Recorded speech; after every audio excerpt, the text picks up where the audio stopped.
लीजिए सुनिए सूर्यकांत त्रिपाठी निराला के लिखे उपन्यास महाराणा प्रताप के प्रथम परिच्छेद राज सिंहासन को मेरी यानी समीर गोस्वामी की आवाज में। मुसलमानों के शासनकाल में जिन वीरों ने अपने सर्वस्व का बलिदान करके अपनी जाति धर्म देश और स्वतंत्रता की रक्षा की, उनमें अधिक संख्या राजपूत वीरों की ही देख पड़ती है।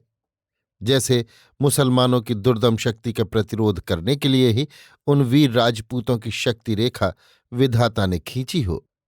दैव के काल्पनिक क्रम के भीतर जितनी मात्रा में बहिर्जगत को सत्य का प्रकाश मिलता है, उतनी ही मात्रा में आध्यात्मिक गौरव की उज्ज्वलता भी परिस्फुटित होकर हमारी मानस दृष्टि को आश्चर्यचकित और स्तब्ध कर देती है। स्वतंत्रता की सिंहवाहिनी के इंगित मात्र से देश के बचे हुए राजपूत कुल तिलक वीरों की आत्माहुति जलती हुई चिताग्नि में अगणित राजपूत कुल ललनाओं द्वारा उज्ज्वल सतीत्व रत्न की रक्षा तथा लगातार कई शताब्दियों तक ऐसे ही रक्तोष्ण शौर्य के प्रात्यहिक उदाहरण इन सजीव मूर्ति सत्य घटनाओं के अनुशीलन से वर्तमान काल की शिरश्चरण विहीन जल्पना मूर्तियां भारत के अशांत आकाश में तत्काल विलीन हो जाती हैं और उस जगह वो चिरंतन सत्य मूर्ति ही आकर प्रतिष्ठित होती है। तब हमें मालूम हो जाता है कि जातीय जीवन में सांस किस जगह चल रही है।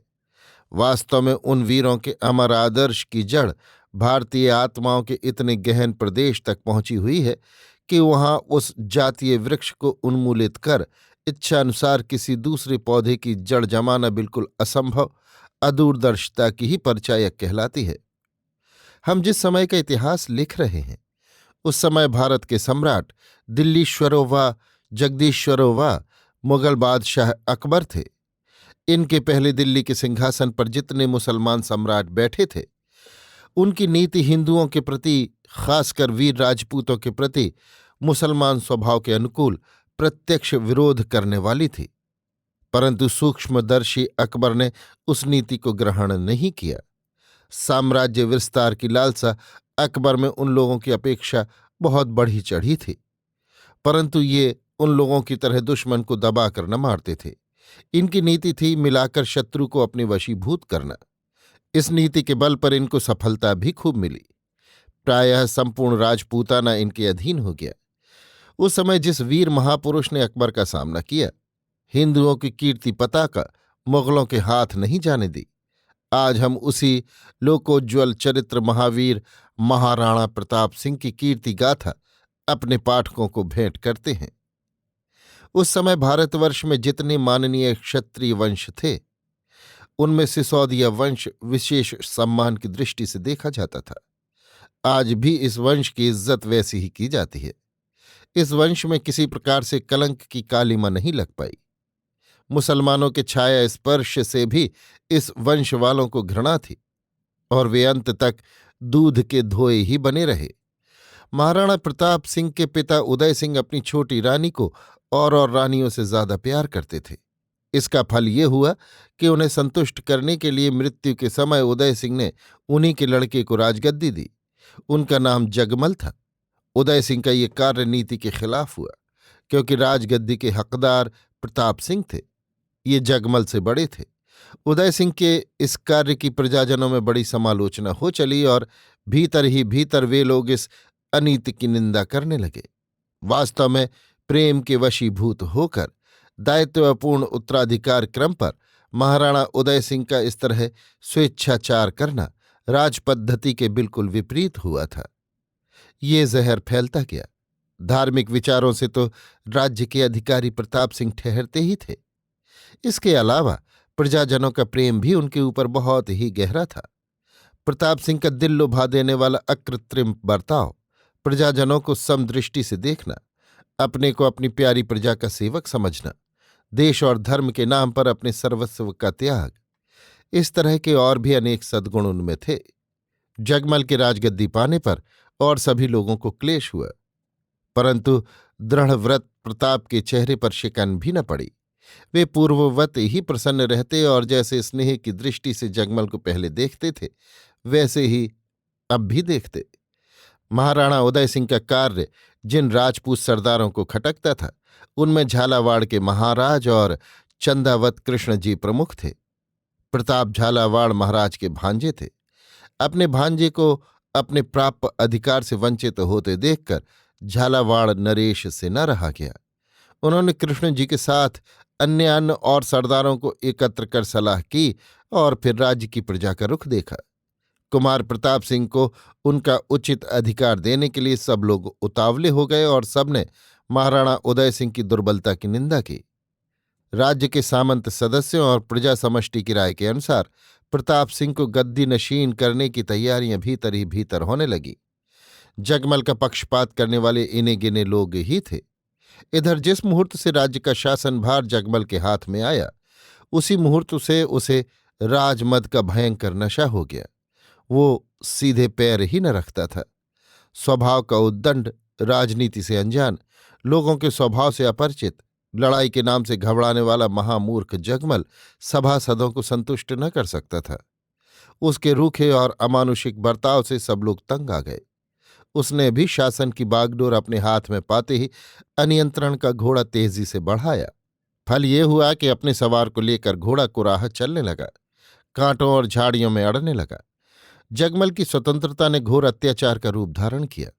उससे सभासद सरदार राजपूतों के दिलों में सख्त चोट लगी। कुछ एक ने तो घबरा कर राज्य में ही रहना छोड़ दिया। राज्य में इस तरह के उपद्रव देखकर स्वदेश के सहृदय भक्त प्रताप से न रहा गया। एक दिन वे जगमल के पास गए और बड़े स्नेहपूर्ण शब्दों में समझाते हुए कहा, जगमल, ईश्वर की इच्छा से आज तुम विशाल जनसमूह के शासक हो, लाखों मनुष्यों के भाग्य विधाता हो, परंतु तुम्हें स्मरण रखना चाहिए, अधिकार के माने ये नहीं है कि स्वेच्छाचार किया जाए। निरपराध मनुष्यों से तुम अपनी शक्ति की थाह लो। देखो तो सही, तुम्हारे अनेक सभासद राज्य छोड़कर चले जा रहे हैं। क्या अत्याचार करके तुम अपनी प्रजा को संतुष्ट करोगे? तुम्हें अपना स्वभाव बदलना चाहिए। समय बड़ा नाजुक है। अगर तुम नहीं सुधरे तो तुम्हारा और तुम्हारे राज्य का भविष्य फल बड़ा ही विस्मय होगा। प्रताप की संवेदना सूचक उक्तियों से मदांध जगमल होश में नहीं आया, बल्कि उसने इसे अपनी राजसी शान के खिलाफ अपमान समझा। कड़क कर उसने कहा, तुम मेरे बड़े भाई हो सही, परंतु तुम्हें स्मरण रहे कि तुम्हें मुझे उपदेश देने का अधिकार नहीं है। तुम मेरी आज्ञा के अनुचर हो। मैं नादान नहीं हूं और न किसी बनिए के घर से उठाकर लाया हुआ महाराणा उदय सिंह का गोद दिया लड़का ही हूं। राजा महाराजाओं के यहाँ का बर्ताव, उनके कार्य मुझे न सिखलाओ। पिताजी ने कुछ समझकर ही मुझे राजगद्दी दी है। प्रताप, जगमल, जगमल, प्रताप, तुम महाराणा की शान के खिलाफ पेश आए हो, तो मैं इसका यथोचित दंड दूंगा। तुम आज ही मेरे राज्य की सीमा से बाहर हो जाने का प्रबंध करो।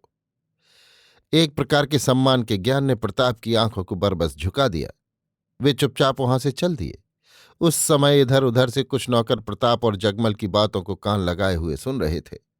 जगमल की कठोर दंडाज्ञा को सुनकर सब चौंक उठे। ये सब को बुरा लगा। वे आपस में जगमल की नीचता की समालोचना करने लगे। धीरे धीरे फैलती हुई बात सरदारों के कानों तक पहुंची। उधर प्रताप ने किसी दूसरे से कुछ भी न कहा, जैसे कुछ हुआ ही न हो, परंतु उनकी मुखाकृति उत्तरोत्तर गंभीर होती गई, जैसे प्रभात के सूर्य रश्मि पर मेघों की छाया आ पड़ी हो। प्रताप अपने अश्वागार में गए और घोड़े को कसने की आज्ञा दी। इधर सरदारों को जगमल की निष्ठुर आज्ञा का हाल मालूम होते ही सब के सब प्रताप को खोजने लगे। प्रताप नगर को पार कर कुछ दूर चले गए थे। उस एकांत स्थान में चंदावत कृष्ण ने प्रताप को पीछे से पुकारा। प्रताप ने भी घोड़े को रोक लिया। बहुत समझाने पर चंदावत कृष्ण के साथ वे लौटे। प्रायः सभी सरदार जगमल से नाराज थे। प्रताप के लौटने पर चंदावत कृष्ण ने जगमल की नीचता का प्रमाण पेश करते हुए उसे राज्य संचालन करने के अयोग्य ठहरा। गद्दी से उतार उस पवित्र सिंहासन पर सिसोदिया कुलसूर्य पावन चरित्र महाराणा प्रताप सिंह को बैठाया और उनकी अधीनता में रहकर राज्य का संचालन और अपनी जाति, धर्म और देश की रक्षा करने की प्रतिज्ञा की।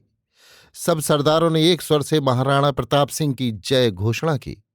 महाराणा प्रताप सिंह के शासन भार ग्रहण करने का संवाद पा राज्य की समस्त प्रजा को हर्ष हुआ। सब लोग अपने नवीन महाराणा को अनेक प्रकार की भेंट देते हुए अपने हृदय की निश्चल सेवा की सूचना देने लगे।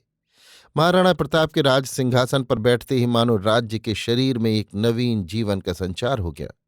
चारों ओर सजीव स्फूर्ति का कलरव होने लगा।